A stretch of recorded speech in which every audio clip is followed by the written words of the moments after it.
Halo semuanya, ketemu lagi sama aku Nisa Hoirina di channel YouTube aku.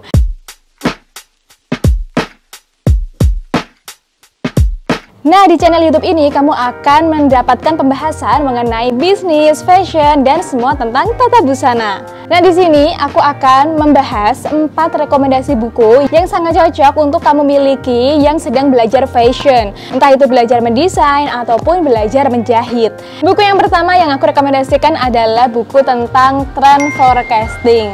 Nah, di sini aku kebetulan punya yang cetak dan ini yang versi Grayson untuk trend forecasting tahun 2017, tahun 2018.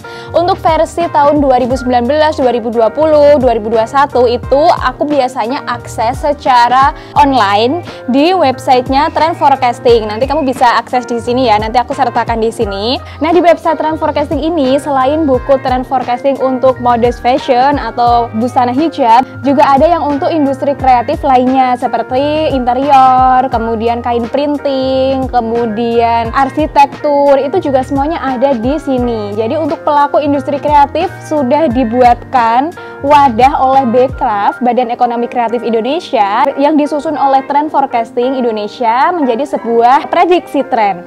Nah, itu kita harus selalu up to date, dan buku ini tuh sifatnya nggak yang kita punya satu bisa dipakai selamanya, enggak. Ini sifatnya tahunan ya, jadi sudah ada tahunnya 2017 sampai 2018. Nah, di sini isinya adalah mengenai tren-tren di tahun tersebut atau di tahun yang akan datang. Nah, biasanya satu tema tren itu ada 4 tema.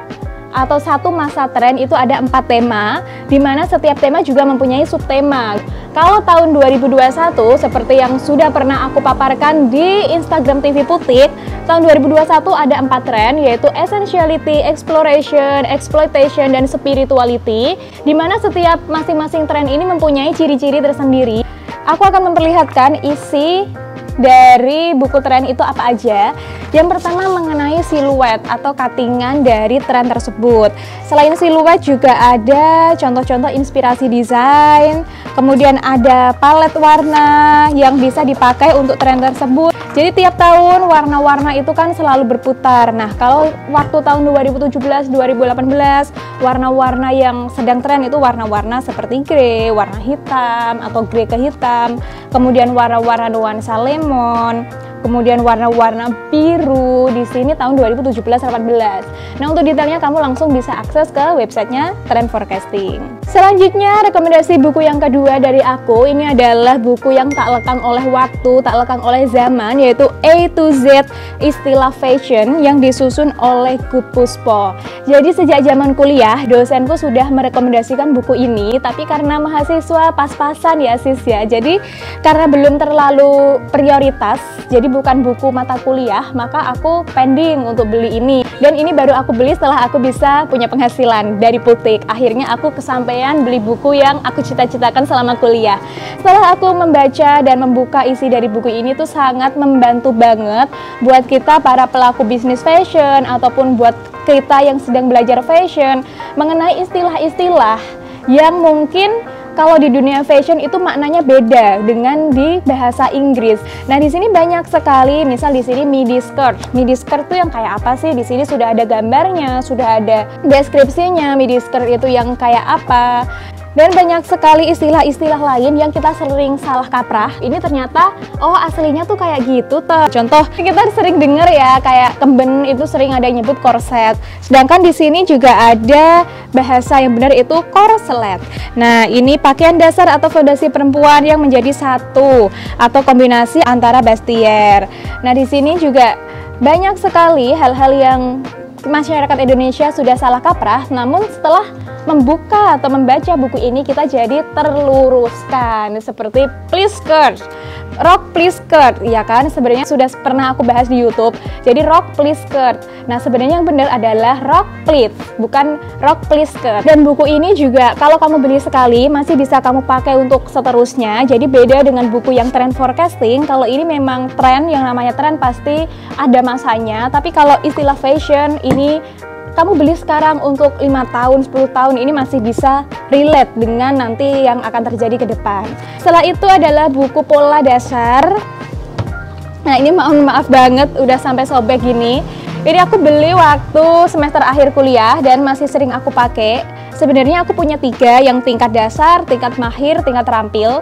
Tapi yang mahir sama terampil tadi masih di rak buku paling atas. Jadi ya udah, karena isinya sebenarnya hampir sama, tapi kalau yang dasar ini memang lebih ke cuttingan ataupun ke pecah pola yang simple-simple. Kalau yang mahir, yang terampil itu untuk pecah pola yang udah rumit banget. Kalau menurut aku, kamu beli ini aja. Kalau nanti sudah menguasai dasar, kalaupun nanti kamu ketemu pecah pola yang rumit, itu nanti akan nalarnya itu akan jalan sendiri. Kalau kita udah paham yang dasar, oh desain kayak gini, polanya kayak gini, gini, udah punya bayangan di kepala. Jadi kuncinya yang penting belajar dasar dulu. Nah, ini isinya lengkap banget, dari mulai pola rok, pola badan, dan untuk pola badan juga ada beberapa metode pembuatan pola. Ada pola Soen, metode Soen ya. Karena sebenarnya metode pembuatan pola kan macam-macam, tergantung kebutuhan. Kalau mungkin gaun ready to wear itu pembuatan dengan sistem apa, kalau gaun yang fit badan dengan sistem yang lebih detail gitu. Jadi tergantung kebutuhan gaun apa atau busana apa yang akan dipakai. Nah, selain pola-pola dasar rok, celana, kemudian badan, di sini juga ada macam-macam pola rok. Di sini ada pola kulot juga. Kemudian ada macam-macam pola lengan, dari mulai lengan bishop, lengan lonceng, lengan pakai manset, kemudian macam-macam kerah. Ini semuanya lengkap. Di sini juga ada pola baju anak. Ini semuanya sangat lengkap dan sangat mudah dipahami, berbahasa Indonesia tentunya, dan ada A ke B. Ini gimana rumusnya, ini jelas banget dan bisa dipelajari semua orang karena ini hitung-hitungan. Dan jangan khawatir, hitung-hitungannya tuh tambah, kurang, bagi, dan kali aja, nggak sampai rumit sin kostan ataupun kayak kuadrat atau apa, enggak. Jadi jangan khawatir. Ini juga aku rekomendasikan untuk kamu yang lagi belajar jahit ataupun yang pengen jadi desainer aja tapi nggak mau jahit. Aku saranin kamu juga harus paham pola. Kenapa? Karena kalau nanti kamu desain, kalau kamu nggak paham pola, nanti juga desainnya sulit diwujudkan menjadi nyata. Jadi kalau nggak paham cuttingan, nggak paham pola, pokoknya tahunya desain yang cantik aja, desain yang bagus aja. Tapi ketika ditanya nanti pewujudannya gimana, kurang paham. Jadi saranku, kalaupun nanti kamu bercita-cita menjadi desainer, harus ataupun minimal paham pola. Selanjutnya ini adalah buku yang sangat tebal, lihat. Tebalnya hampir 1 telapak tangan. Ini aku dapat dari dosenku waktu aku kuliah. Kalaupun ditanya ini bisa didapat di mana, mohon maaf aku belum bisa sharing karena emang aku dapat dari dosen. Mungkin saran aku teman-teman yang masih SMK atau SMA yang pengen belajar, bisa langsung ke UNY, nanti bisa mendapatkan buku ini. Ataupun bagi teman-teman yang aku udah lulus kuliah kak tapi pengen belajar, coba nyari kenalan teman-teman atau anak-anak tata busana yang punya buku ini, bisa dipinjem. Nah, di sini menurut aku lengkap, tapi memang kelemahannya, bukan kelemahan sih sebenarnya, malah ini tantangan sih. Tantangannya ini berbahasa Inggris.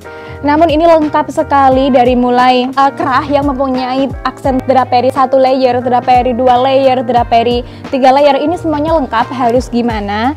Dan ini setebal ini benar-benar bisa membuat aku mendapatkan inspirasi kalau bisa buka buku ini. Kok bisa? Gimana caranya? Nah, karena di sini tuh ada macam-macam cuttingan, ada macam-macam lengan, ada macam-macam garis leher, ada macam-macam rok. Di sini ketika aku mau mencari inspirasi desain, biasanya aku juga buka buku ini untuk mencari macam-macam cuttingan lengan, dan alhasil menjadi sebuah desain-desain yang saat ini aku persembahkan di Putik. Dan di sini juga ada pola untuk baju anak. Ini lengkap sekali, makanya ini tebel banget. Ini sangat aku rekomendasikan untuk kamu pelajari. Namun kalau misal kamu punya budget yang mungkin minimalis, belum bisa beli semua buku ini, aku saranin yang pertama beli buku ini, yang pola dasar, karena ini adalah buku yang aku beli ketika akhir semester. Setelah itu kalau kamu udah paham pola dasar, kalau misal punya budget lebih, baru bisa beli yang ini, A to Z. Dan kalau buku Grey Zone ini juga gratis, bisa kamu akses di websitenya Trend Forecasting. Kalaupun nanti ke depan kamu udah paham pola, aku rasa kalau misal tanpa buku ini pun kamu akan punya gambaran sendiri, atau pikirannya itu akan berkembang sendiri seiring nanti kamu udah makin mahir, makin banyak jam terbang, pola apapun, desain apapun pastinya akan paham. Yang penting kuasai pola dasar dulu. Itu aja kalau dari aku, rekomendasi 4 buku yang cocok untuk kamu yang sedang belajar fashion ataupun belajar mendesain. Terima kasih sudah menonton video ini sampai selesai. Sampai ketemu di video selanjutnya. Bye-bye!